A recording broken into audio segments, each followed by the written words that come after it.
So I got a special request from a subscriber. He wanted to know what my favorite baseball books were. So I picked out 5 baseball books and I'm just going to talk about them. I've got a Ian Kinsler jersey on. I've got a 50th anniversary Texas Rangers on-field cap. I've got the appropriate garb on, so it's time to talk about my favorite books. Now the books are in chronological order of when I read them. I'm not doing like a, 5 up to number 1 because all of these books are number 1. Let's start off with the one that got me into reading about baseball, and that is Moneyball by Michael Lewis. So Moneyball, everyone's seen the movie. You should read the book and be like, book's better. You always gotta flex on people about that stuff. But Moneyball is a fantastic book. It shows you the beginning of the sabermetric revolution in baseball. When I got into baseball around 2012, there were still a bunch of like baseball grognards that we're like, we don't need numbers. We just need grit and just stupid stuff like that. And it's like, why are these players shifting in the infield? All that's going to do is allow them to hit into the gap. And it's like, bro, they don't hit into the gap. That's the reason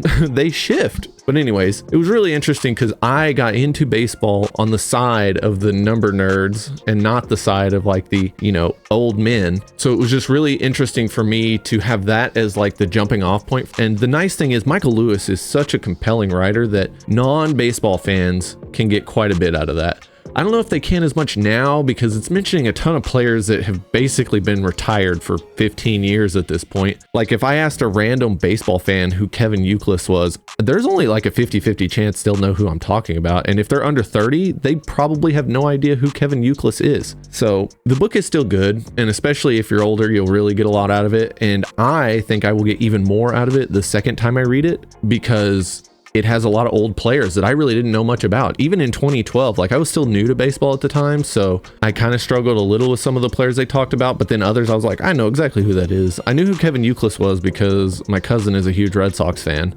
Other than that, I kind of had to look them up as I went along. But it's a great book. It's just wonderfully written, like everything Michael Lewis does. And of course, like everything else Michael Lewis does, that's not the whole story. It's still a good early baseball book for someone new to the sport or someone who's been here for a long time. Those memes with like the bell curve where it's like Moneyball is great, and then in the middle of the bell curve it'd be like Moneyball is mid, like read real baseball books, that kind of thing.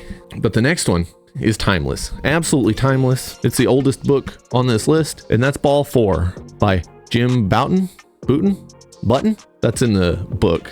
One of the players that he plays with was like just mispronouncing his name on purpose. It is the first book that really showed how it is in the dugout. All the good and all the bad. There's very raunchy things in there. There's very funny things. He talks about taking greenies, which are amphetamines, and that this one player was geeked out on him and he was supposed to go up to bat and he ended up not batting and he just like destroyed a water cooler in the dugout because he was like, well, I got to hit something because he's so cracked out on amphetamines. I love that that's mentioned in there because you have all of these older players that disparage steroid users, which yes, they cheated. But you know what else is cheating? Using speed. Like, bro, like look at Goose Gossage. He has nothing but bad things to say about the steroid era. And that guy was hopped up on greenies pretty much his entire career. And then he's like, oh, well, that doesn't count. We were allowed to do that. And I guarantee you after they banned greenies, some of those guys are still popping them. Anyways, that's a whole nother rant about baseball. But Ball 4 is so good. It follows Jim Bouton. Now I'm going to mispronounce his name because I mispronounced it on purpose. But it follows Jim on his journey through like being a washed up fireball pitcher. He was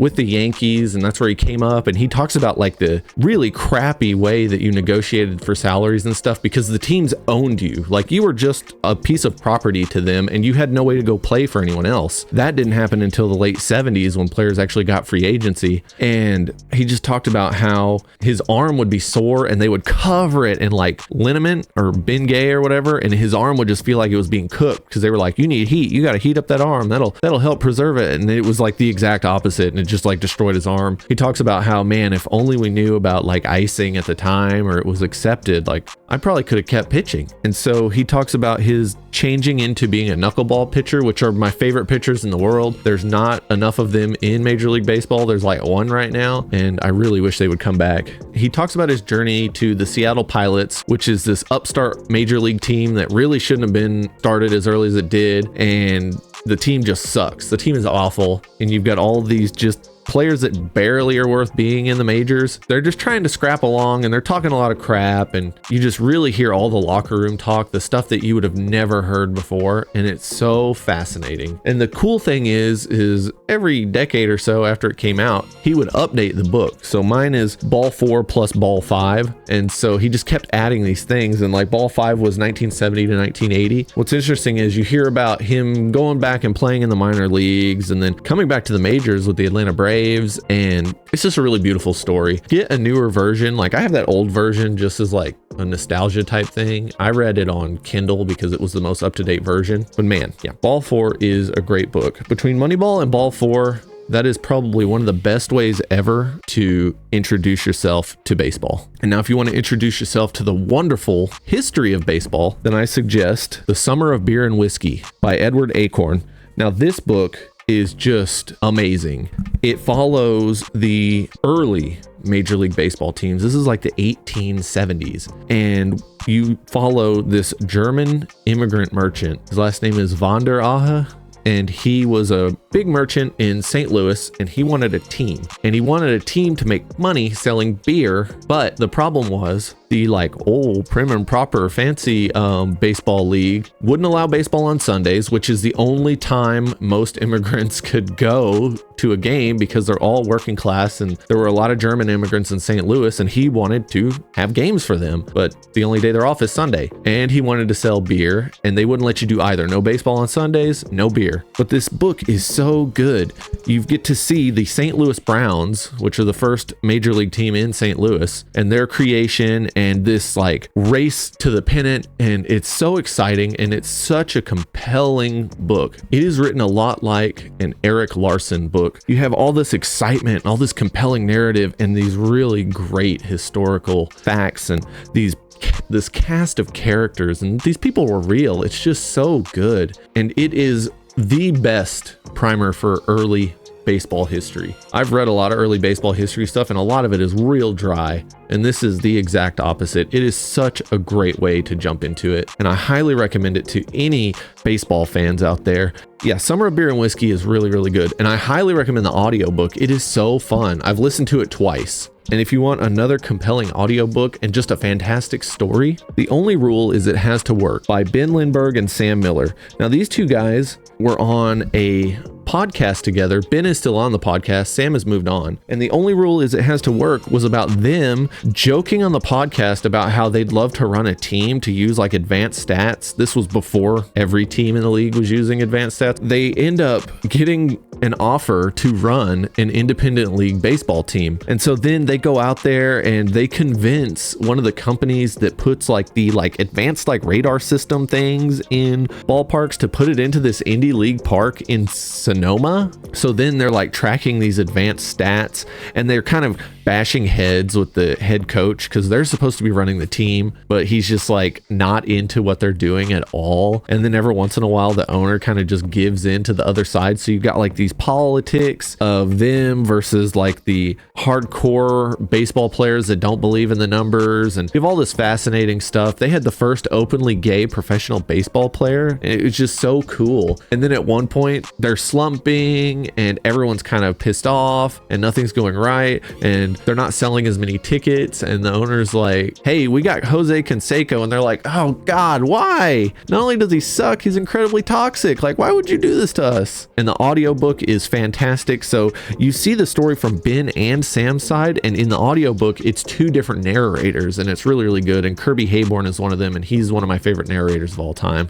And now this last one, I was going to make a review of this book last year, but the Rangers were like this close to the postseason. My whole theory was the Rangers are cursed, and it even says it at the end of this book, and that's Seasons in Hell by Mike Shropshire. So the full title is Seasons in Hell with Billy Martin, Whitey Herzog, and the worst baseball team in history, the 1973 to 1975 Texas Rangers. Okay, so this is written in like a gonzo style, like Hunter S. Thompson, except it's not like some crappy pastiche like you see nowadays. This book is actually excellently written. The characters in it are just just magnificent. Like, they are some very quirky folks, and some of them, up until very recently, were still sports journalists in the Dallas-Fort Worth area. I remember hearing about them as little as like 5 years ago on like the radio of all things. It starts with Mike Shropshire as the new beat reporter for the Texas Rangers, and he goes into the locker room and he's looking for Whitey Herzog, the manager of the Rangers.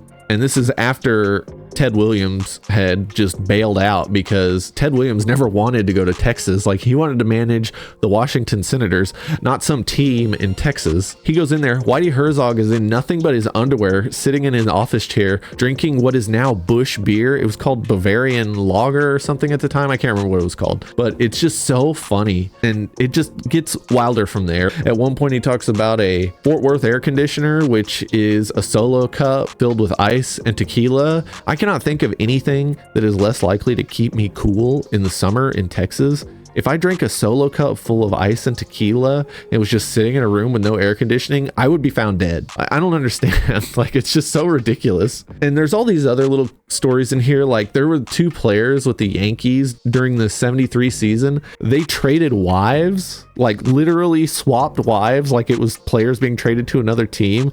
And they talked about it to the media, and the Yankees were like pissed. And it's just so funny. And you get into everything with Billy Martin, and that guy was an absolute turd. He was always running his mouth and acting like a hard ass, but anytime someone actually stood up to him or he knew they were a legitimate threat, he would like run away. He was in a bar in Cleveland, and he was running his mouth to this dude, and the dude took offense to it, and then Billy Martin was like, oh, no, and then sucker punched the dude. And this is an iron worker in Cleveland, so he just turns around and like puffs out his chest at Billy Martin. Billy Martin literally runs away. It's just so funny. Like, he was such a turd, and it's great that it's shown in this book. And at the end of the book, let me tell you the very last line. This caused Madeline to lose her concentration. So as far as the question of the Rangers in the World Series goes, I guess we'll never know. I think the team was cursed. And I think it all started with like the owner who basically finessed his way into getting the team and then conned his way to get them in Arlington.